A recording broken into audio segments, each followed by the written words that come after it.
This video is done in partnership with Bob's Red Mill.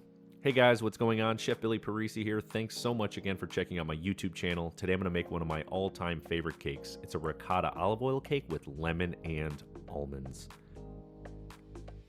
The first thing we want to do to get started on this recipe is whisk together all of our wet ingredients. So in a bowl, we're going to add in some whole fat, whole milk, ricotta cheese, fat equals flavor. And the next thing we're going to put in there is some olive oil. I know this sounds crazy, but the flavor is incredibly subtle and it's so delicious. Next, we're going to zest in a lemon using a microplane. I'm not going to use any juice because I want the zest to really provide all of the delicious lemon flavor into this cake. So be sure to zest the entire thing as well as you can. And of course, we're going to mix in a little bit of sugar into our fat, 1.5 cups full. So add those in there right to our wet ingredients, and once everything is in there at this point, what we want to do is whisk it until it's completely mixed together. And you'll know this because the ricotta will start to break up and sort of turn into these very small little tidbit pieces, if you will.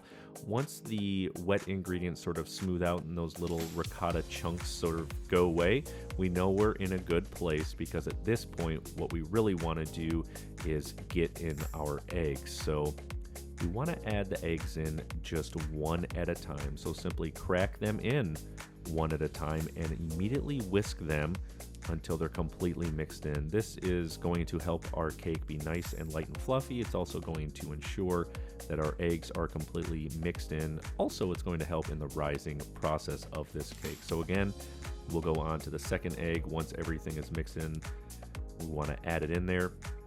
Give it a really nice whisk before we add in our final third egg.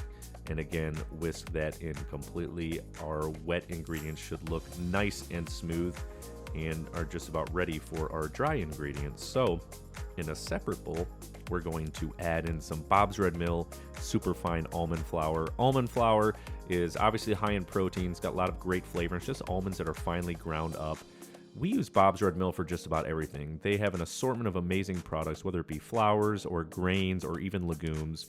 We use it all the time. Bob's Red Mill almond flour has been around forever, and I've honestly used it for almost 7 years now. And even the all-purpose flour is something we use in our daily cooking. It's loaded with high protein, great for breads, also wonderful for cakes and cookies. So go ahead and add that along with some baking powder. We're going to add in a little bit of kosher salt, and finally finish up with some baking soda. At this point, we want to give it a whisk, and we're doing this to sort of break up any of the clumps. Since we're not sifting it, it's hard to do with the almond flour. We want to make sure it's kind of smooth. So go ahead and transfer it next to our wet ingredient bowl. Give it a nice whisk until it is completely combined, but I do have to note, you don't want to overmix this, or else it will make the cake sort of dense and you'll lose a lot of that nice light and fluffiness that we were hoping to get from the cake. And at this point, we want to transfer it to a 9-inch springform pan so that this cake gets nice and tall and is easily releasable with the springform setting on the outside. So using a rubber spatula, go ahead and guide the batter into the springform pan. And at this point, I like to give it a few knocks, sort of get out any air pockets at the bottom that you may not see, and maybe level it out a little bit.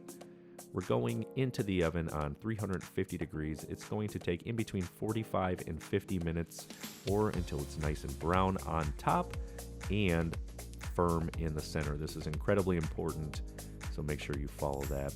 What we want to do now is let this cake rest completely. It's going to take about an hour and a half or 2 hours. I know that's so hard, but do your best to make sure that you let it cool. Now we want to remove the springform pan, and we're simply going to transfer it to a parchment paper baking sheet. And I'm just doing this because I'm about to make a mess here by sprinkling on some powdered sugar. And at this point, the cake can be finished, but you know me, I've always got to take food to the next level. So I'm going to decorate this up a little bit more. I've got some whipped cream lying around, which is going to enhance it.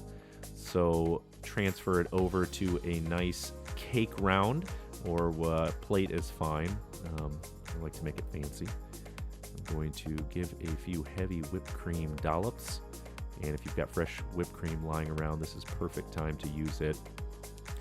Make sure that if you do make your homemade whipped cream, not to do a ton of sugar. You want this cake to be lightly sweet, not overly sweetened. And the whipped cream is just going to help enhance the flavor of this cake. Honestly, it's absolutely delicious. And it's going to be hard for you not to want to spread that whipped cream all over top. But just be mindful and use it gently on the right side. We're going to add on some lemon slices that I cut up, just to help fill in some of those gaps and make it look really pretty. Obviously, you want to take these off before you eat the cake, or else it will be incredibly tart. And I'm going to finish off with a little bit of greenery by adding on some fresh mint leaves. And this is really just for color. You could obviously eat the mint if you wanted to, and it would go great with the lemon, but I'm doing it there more for just color.